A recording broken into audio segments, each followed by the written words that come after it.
Clone Wars Season 7 is like that year after you go away to college, you come back and you meet all your high school friends again, and it's awesome, but it's never really the same.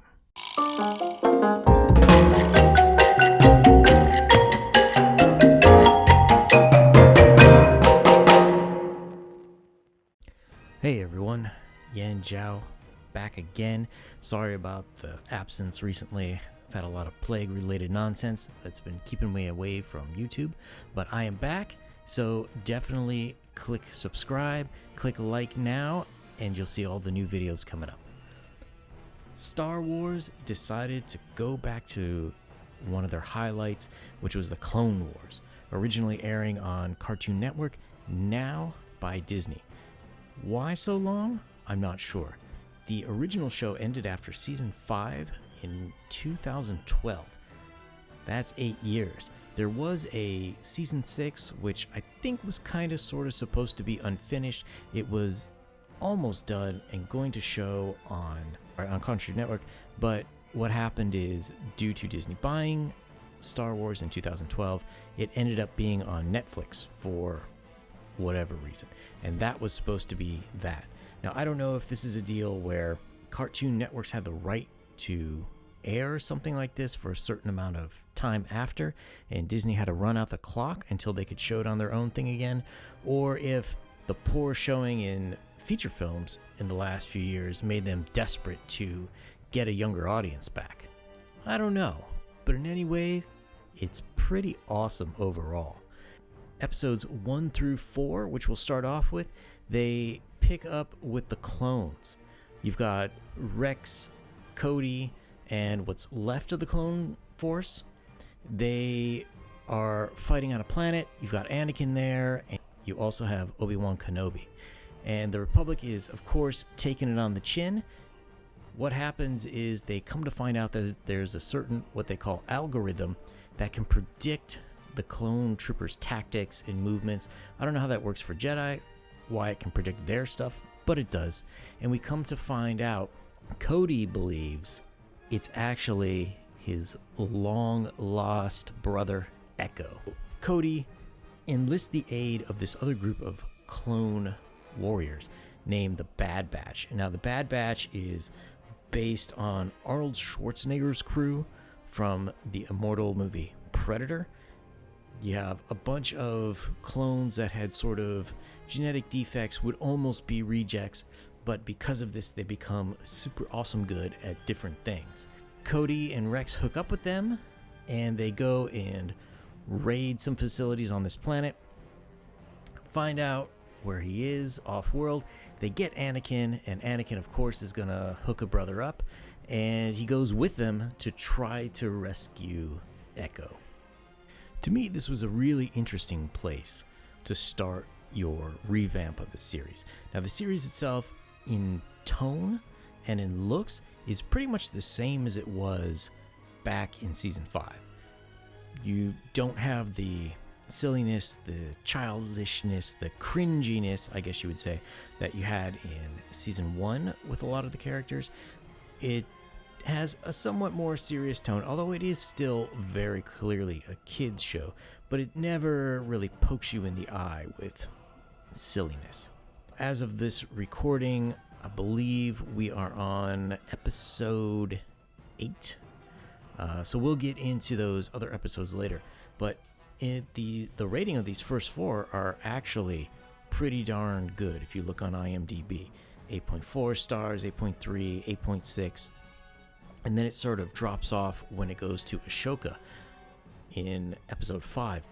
That kind of threw me for a loop because, to be perfectly honest, I would have thought she was more popular than the Clone Warriors. But people really love the boys.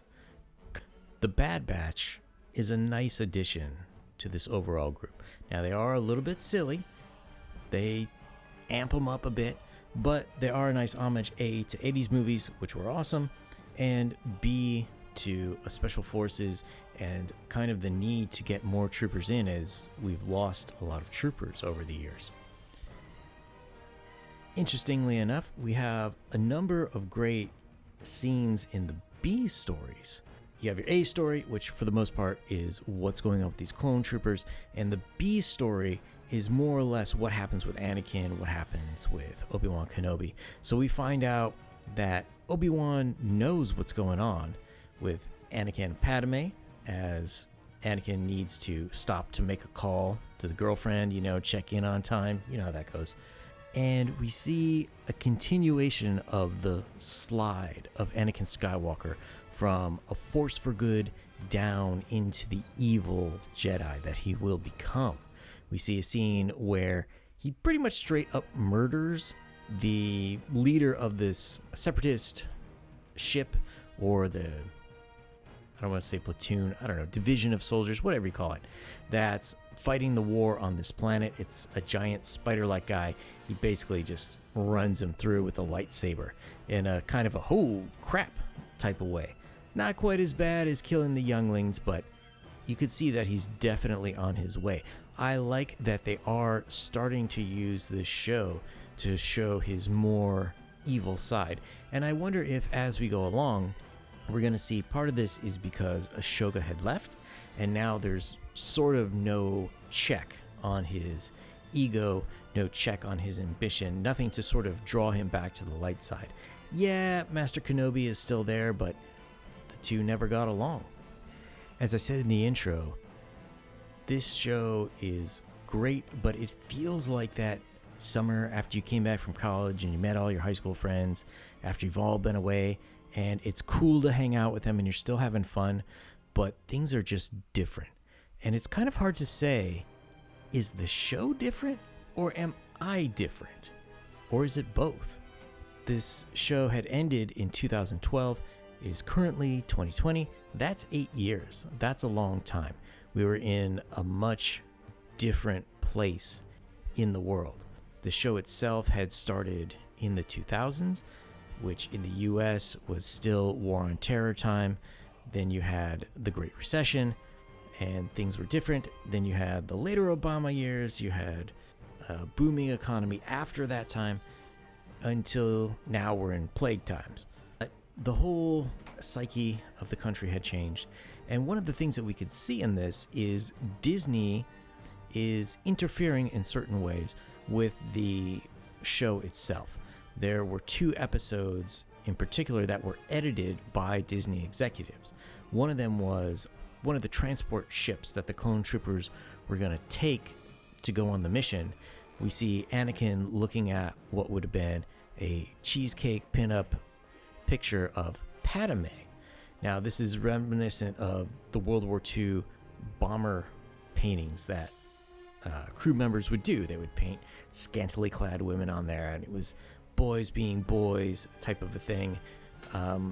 It's an interesting thing to say that all these clone troopers had sex drives. You'd think they would have bred that out of them or left it out when they were cloning them, but whatever. Disney felt that they needed to cut it, unfortunately.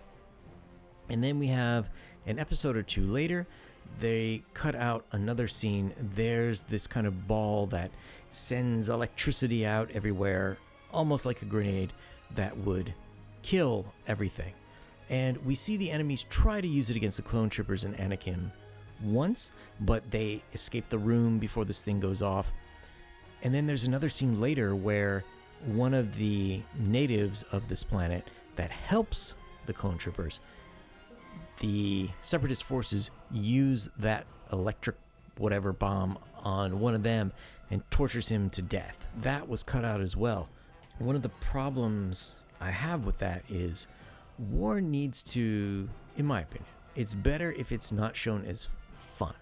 It's better, you can have moments of glory, but you also need to see some of the savagery, and you need to have an understanding of why there shouldn't be war. But that's what Disney went with. The other question is, have I changed? Have I changed my tastes through getting older, through having more life experience, through seeing other shows? Am I looking for something different? Now, I still really enjoyed this, but that's the question. Who is this for? Kids who would have been, let's say, 10 to 15 when this show originally started in can't remember exactly, 08 or something like that.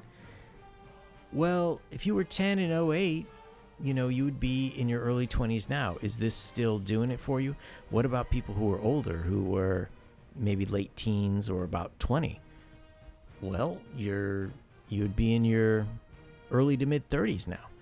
Is this show still enough for them?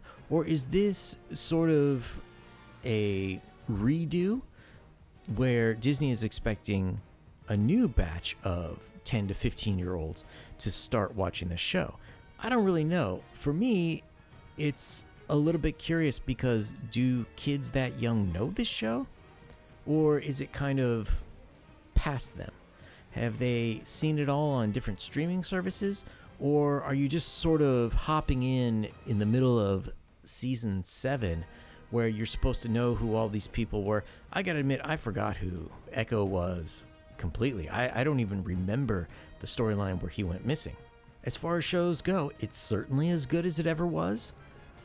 The animation is as good as it ever was. People picked up on their acting roles just like it was.